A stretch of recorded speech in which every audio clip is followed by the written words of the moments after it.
Hello friends, today is Tuesday, March 24th, our first day of Washington State's stay and shelter in place. And so this story keeps coming to me over and over and over throughout my life, but especially right now during these circumstances. So I thought I would share it just in case it's a helpful tool for you.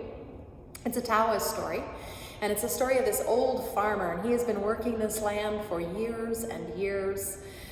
And he has a horse who helps him work the land, but his horse runs away.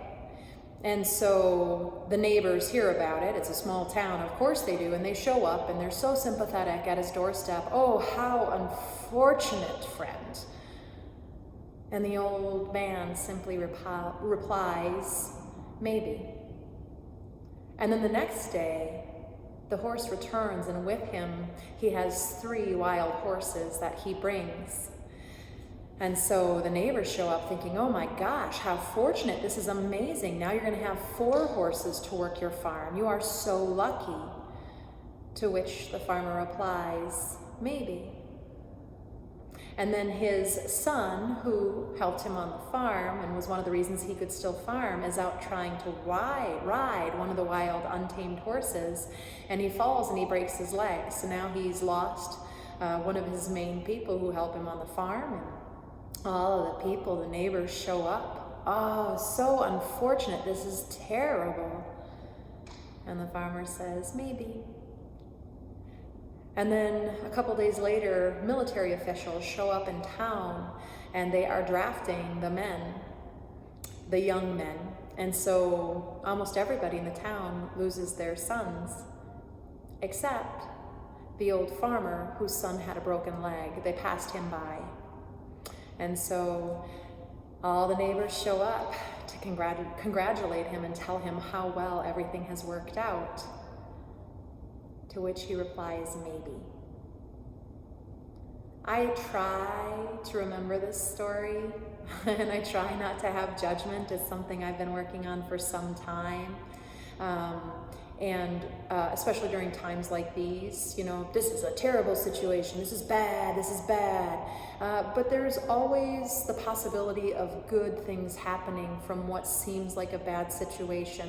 And there's always the possibility of bad things happening from what seems like a good situation, right? Like Shakespeare says, there is nothing good or bad, yet thinking makes it so. And so maybe trying to pause that part of your brain when you notice that judgment come up and just saying maybe, and being open to this being alive, to experiencing, right? And then one more thing that I think about a lot, and that I learned, and again is helpful to me, is that, you know, joy and suffering, they're on a spectrum, right? And you need both of them to grow. A lot of us, we avoid pain and suffering, and somehow we're kind of taught it's not okay to have that. And so everything's fine, it's okay. I'm gonna post my good pictures on Facebook and pretend everything's okay. And I'm not gonna tell anybody about this situation because I'm embarrassed, I'm ashamed, or I don't wanna be vulnerable, or whatever the situation might be. Or, you know, something happens and we get so caught up in the pain and the suffering, but we shut it down and we repress it.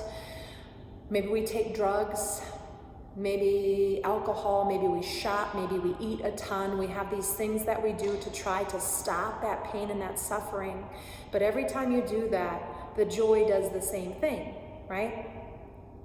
So what happens if you open yourself up to pain and suffering, and if you feel it, if you experience and go through it, and then on the other side, maybe that joy also expands with it. I won't even say maybe, I mean, I have yet to have an experience in my life where I don't experience that pain and that suffering, where I don't have immense joy on the other side of it. If I look at my formative things that have happened in my life, almost all of them are a combination, right? I have a pain and suffering and I experience it, and then I also end up with this great joy, this light, this quality.